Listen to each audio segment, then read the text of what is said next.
Hello friends. Are you okay? Today's video will be about a serial killer who forced his victims to swear allegiance to the devil.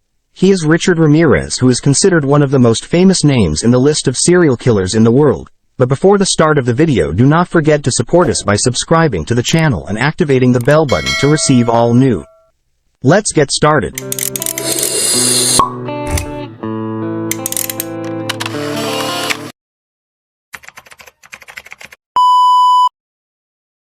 Richard Ramirez is one of the most famous names in the list of the most famous serial killers in the world, especially in America. Because of his cruelty in killing, especially at night, he was called the Night Tracker, where he was performing sordid satanic rituals before killing his victim. Known as the Night Stalker, he is an American serial killer, rapist, and professional robber. At least 13 people were killed in California between 1984 and 1985. Ramirez was born on February 29, 1960 in El Paso, Texas, USA. He is the fifth child of Mexican immigrants and is the youngest of his siblings. His criminal career is perhaps stranger than you can imagine and is rarely found in the biographies of other serial killers. When he was 12 years old, he was raised by his cousin Miguel, who was a veteran of the U.S. war in Vietnam. Inform him of some of the secrets of his dirty life. His cousin told him that during the Vietnam War, when the U.S. Army was controlling an area or attacking a village, Miguel was taking advantage of the situation, raping and torturing Vietnamese women. And he wasn't lying, he was speaking with all the evidence. Where I show him pictures of all the women he raped and killed, he had a complete archive. Richard and his cousin were friends as they drank and used drugs with each other. As a teenager, Ramirez was heavily influenced by his older cousin Miguel, both in his way of life and in his thinking, actions and everything. When Ramirez turned 13, he witnessed an event that might change his life completely. Where Ramirez was a witness to a horrible murder.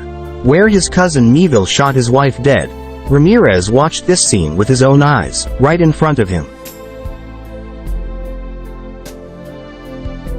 Riot Ramirez moved from robbery to murder on June 28, 1984.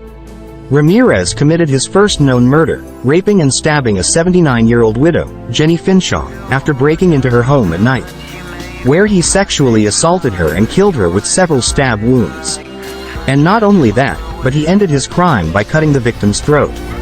This was the beginning of a series of crimes that he will write in his history. Almost 9 months after this incident, exactly on March 17, 1985, he attacked another woman named Maria Hernandez, 22, while she was outside her home. But miraculously, she managed to survive and escape, and another day was written for her to live. Ramirez shot her because the bullet bounced off the keys she was holding in her hands as she raised them to protect herself. But it seems that her roommate was waiting for her ugly fate. After Maria escaped, Ramirez killed her roommate, Dale Okazaki, 34 years old.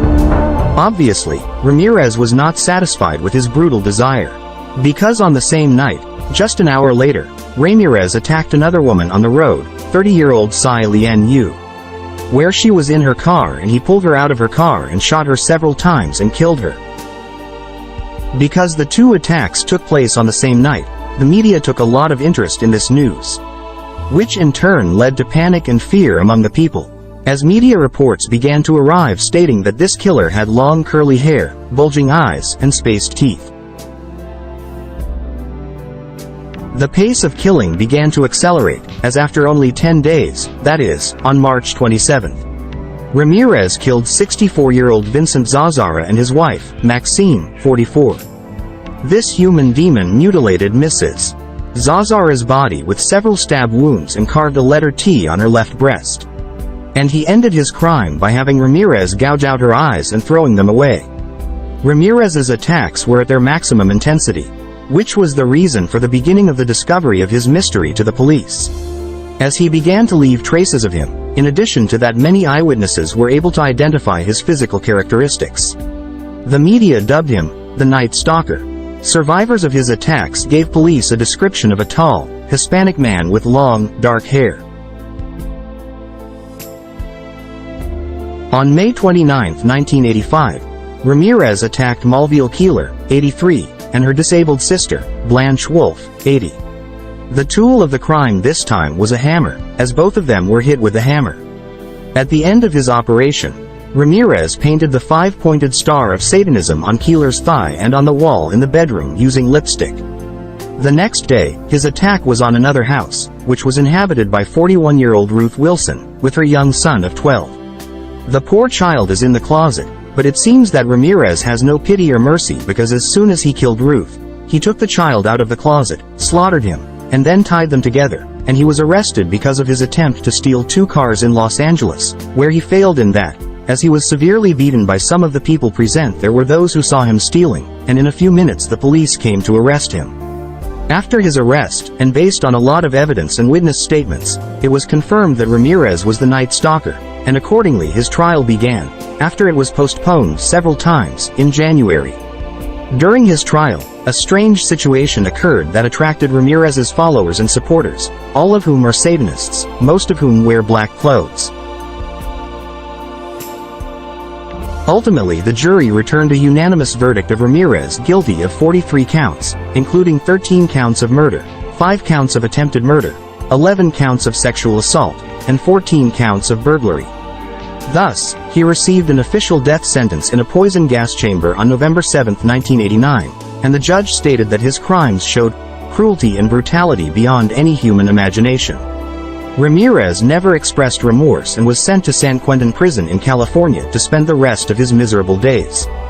It is amazing that he remained in prison for nearly 24 years while he was on death row and the sentence was not carried out, as Ramirez died on June 7, 2013, of death.